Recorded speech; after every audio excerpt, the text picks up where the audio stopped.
On va aborder ici quelques caractéristiques des suites, en particulier les suites qui sont minorées ou majorées, et également les suites périodiques.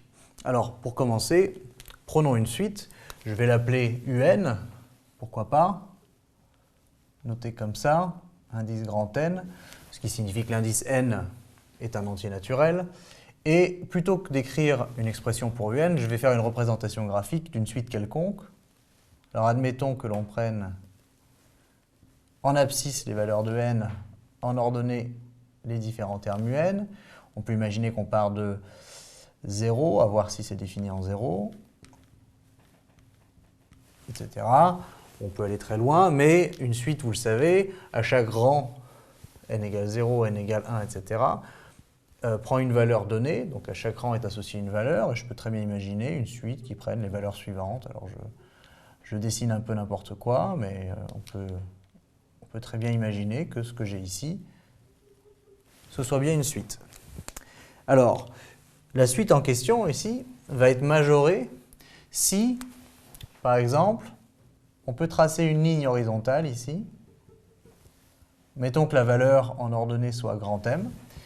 Et si aucune des valeurs de la suite ne dépasse cette ligne, alors grand M est un majorant. Donc il faut qu'aucune valeur ne dépasse cette ligne, et alors on dira que grand M est un majorant de la suite. Et on pourra même écrire que quel que soit n appartenant à grand N, UN est inférieur ou égal à grand M. C'est ça que ça veut dire d'être un majorant. Alors un majorant n'est pas unique, évidemment, si aucune des valeurs de cette suite ne dépasse cette ligne-là, aucune des valeurs de la suite ne dépasse une ligne au-dessus, n'importe laquelle d'ailleurs des lignes au-dessus. Donc on peut avoir plusieurs majorants. Par exemple, si 5 est un majorant, 10 en est un autre, 1000 en est un autre également. Donc il n'y a pas unicité du majorant, mais il faut bien comprendre ce que c'est. De la même façon, on peut parler de minorant. Minorant, si on peut dessiner ici une ligne horizontale telle qu'aucune valeur de la suite ne passe en dessous de la ligne, c'est-à-dire aucune valeur prise par la suite ne soit inférieure à M, alors on dira que M est un minorant. Et on pourra même écrire que quel que soit n appartenant à grand N, on a M inférieur ou égal à UN. Alors c'est assez commun en fait, des suites majorées et minorées, c'est pas quelque chose d'extraordinaire. On peut même avoir des suites qui sont les deux à la fois, c'est-à-dire dont les valeurs restent coincées entre petit m et grand M. Et si une suite est à la fois majorée et minorée, alors on dira que majoré et plus minoré égale borné. Ce qui veut dire, en combinant les inégalités, que quel que soit n appartenant à n, il existe un petit m tel que un soit supérieur ou égal à petit m, et il existe un grand M tel que un soit inférieur ou égal à grand M. C'est-à-dire que toutes les valeurs de un tombent entre ces deux valeurs extrêmes, petit m et grand M, qui encore une fois ne sont pas uniques. Alors voilà pour des suites majorées ou minorées, puis bornées dans le cas où ce sont les deux. On va parler rapidement de suites périodiques. Et une suite périodique, je vais en dessiner une autre cette fois-ci, c'est une suite où bien, on retrouve une certaine périodicité, c'est-à-dire où les valeurs suivent une certaine régularité et reviennent à intervalles réguliers. Donc si je prends une suite, je dessine n'importe quelle suite, mais je prends simplement des valeurs ici pour illustrer mon propos. On peut imaginer qu'une suite prenne ces trois valeurs au rang n égale 0, 1 et 2, et qu'ensuite, au rang 3, tout d'un coup, elle reprend la même valeur qu'au rang 0. Au rang 4, elle reprend la même valeur qu'au rang 1. Et au rang 5, elle reprend la même valeur qu'au rang 2.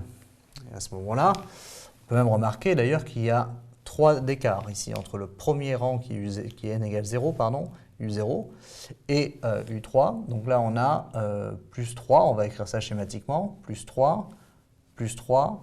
Alors cette suite sera périodique de période 3. C'est comme ça qu'on la définira. Ce qui revient à dire que, quel que soit n appartenant à grand N, U indice n plus 3 est égal à U indice n. Voilà. Si je prends un terme un et que je regarde 3 termes plus loin, je retrouve le même. Donc c'est périodique de période 3. Graphiquement, ça peut s'illustrer comme ça. Le motif, ici, élémentaire, se répète et va se répéter périodiquement à mesure que l'indice devient de plus en plus grand. Alors voilà pour une petite explication des deux cas, majoré, minoré et périodique. On peut évidemment associer des exemples à ces illustrations.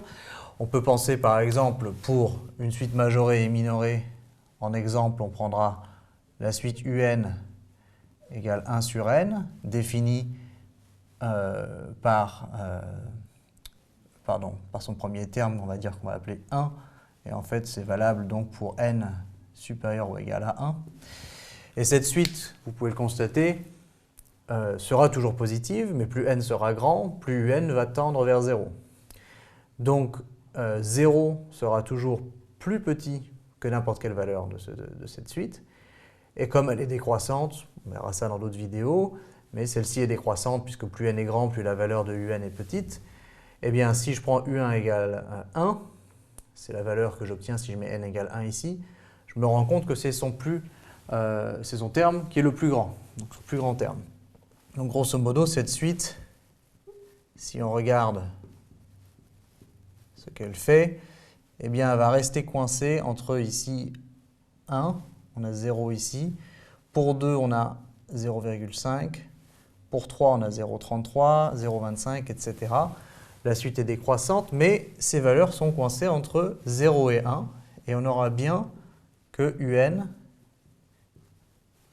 compris entre 0 et 1 pour tout n supérieur ou égal à 1. C'est donc une suite bornée. En effet, les valeurs sont toujours comprises entre 0 et 1 et ne dépassent jamais cette ligne et ne passent jamais en dessous de celle-ci. Donc c'est un exemple classique. Et si on veut regarder une suite périodique, on peut par exemple penser, alors il y en a plusieurs, mais si on reste simple, on peut prendre la suite un est égal à 2 plus moins 1 puissance n, et qui est définie pour n appartenant à n. Et là, tout simplement, on va calculer quelques premiers termes. On va calculer par exemple u0.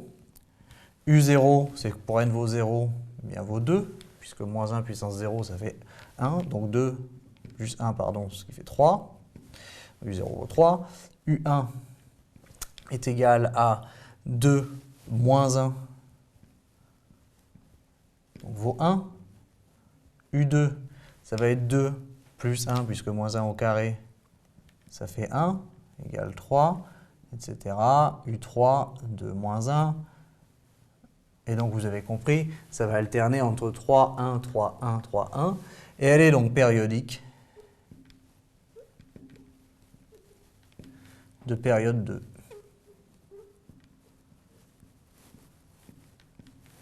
Donc voilà un exemple de suite périodique. On peut en inventer beaucoup d'autres, évidemment.